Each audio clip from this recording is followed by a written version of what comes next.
میں جہاں جاتا ہوں مجھ سے اکثر لوگ پوچھتے ہیں کہ پاکستان کا کیا بنے گا۔ میں کچھ دیر خاموش رہ کر ان کے چہروں کی طرف دیکھتا ہوں۔ مجھے لگتا ہے کہ وہ مجھ سے بری خبریں، کچھ نیگیٹو سننا چاہتے ہیں۔ وہ چاہتے ہیں کہ میں انہیں کچھ ایسا بتاؤں کہ جب وہ صبح اٹھیں تو قیامت آ چکی ہو۔ ان کے چہروں پر صاف لکھا ہوتا ہے کہ اگر میں نے ان کی توقعات پر پورا اترنا ہے تو مجھے سب کو برا بھلا کہنا ہوگا، مجھے رونا ہوگا اور انہیں سمجھانا ہوگا کہ ان کی زندگیاں کتنی مشکل ہو چکی ہیں۔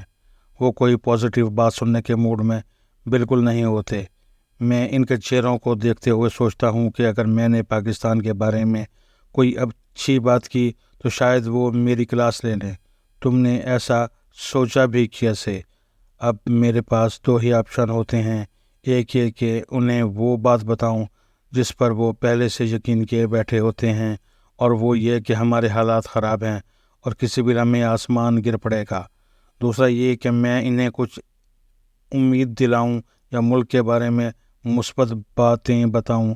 اس شش و پنج میں یہ سوچ کر میں رک جاتا ہوں کہ اگر میں نے انہیں کوئی اچھی بات بتائی تو میری ریٹنگز کم ہوں گی، لوگ مجھے صحافی نہیں مانیں گے، میری ساکھ متاثر ہوگی۔ اچھی بات بھلا صحافی یا اینکر کے منہ سے کب اچھی لگتی ہے؟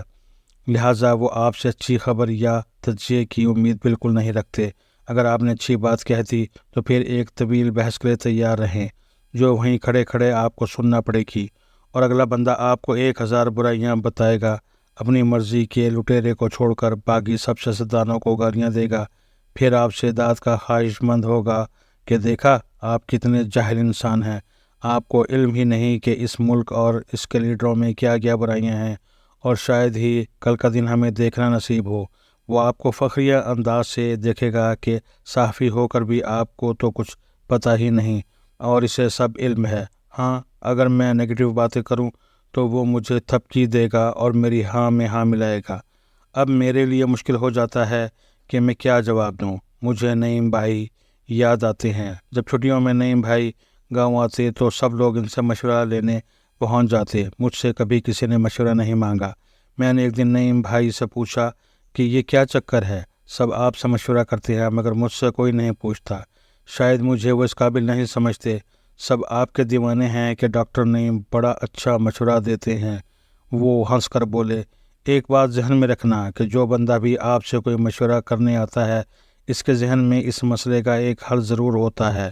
وہ آپ سے کوئی نیا مشورہ نہیں چاہتا بلکہ اس کے اپنے ذہن میں جو حل ہوتا ہے وہ آپ سے اس کی حمایت سے تصدیق چاہتا ہے۔ میں ہمیشہ اس بندے سے پوچھتا ہوں کہ پہلے آپ بتائیں کہ آپ کا یہ مسئلہ کیسے حل ہو سکتا ہے۔ وہ فٹافٹ بولنا شروع ہو جاتا ہے کہ میرے خیال سے اگر میں ایسا کر لوں تو مسئلہ حل ہو جائے گا۔ میں اسے کہتا ہوں کہ بالکل ایسا ہی کرو، تم بالکل ٹھیک سوچ رہے ہو۔ وہ بندہ خوش ہو جاتا ہے کہ جو میں نے مسئلے کا حل سوچ رکھا تھا وہی حل اچھا ہے۔ یوں وہ بندہ نئے جوش کے ساتھ محنت کر کے زور لگا کر وہ مسئلہ حل کر لیتا ہے۔ وہ اپنے حالات کو بہتر سمجھتا ہے لیکن اسے بس ایک حوصلے کی ضرورت ہوتی ہے کہ وہ بالکل ٹھیک سوچ رہا تھا۔ نعیم بھائی کہتے تھے کہ میں کچھ بھی نہیں کرتا، بس اس کی سوچ کو انڈورس کر دیتا ہوں، اور وہ سمجھتا ہے کہ ڈاکٹر نعیم بڑا ذہین انسان ہے، جو مشورہ دیتا ہے اس سے مسئلہ حل ہو جاتا ہے۔ حالانکہ میں نے اسے وہی مشورہ دیتا ہوں جو وہ اپنے ذہن میں سوچ کر مجھ سے مشورہ کرنے آیا ہوتا ہے۔ اس کے برعکس تم مسئلہ سن کر اپنا کوئی حل بتانے لگ جاتے ہو جس کو وہ اونرشپ نہیں دے پاتا۔ اس کے ذہن میں کشمکش چل رہی ہوتی ہے کہ کیا اس نے جو حل سوچا تھا وہ ٹھیک تھا، یا یہ موصوف جو کچھ مجھ سے بتا رہے ہیں وہ ٹھیک ہے۔ اسے تمہارے مشورے کا سر پیر سمجھ نہیں آتا، لہٰذا وہ بہت جلد دل کے ساتھ تمہاری بات سن تو لیتا ہے لیکن اس پر عمل نہیں کر پاتا، اور یوں اس کا مسئلہ ادھورا رہ جاتا ہے۔ وہ کہنے لگے، اس کا حل یہی ہے کہ تم ہمیشہ اگلے بندے سے پوچھو کہ اس کا اپنا اس بارے میں کیا خیال ہے، پھر اس کا جواب سن کر بتا دیا کرو کہ تم بالکل ٹھیک سوچ رہے ہو۔ کرنی اس نے ویسے بھی اپنی مرضی ہی ہوتی ہے۔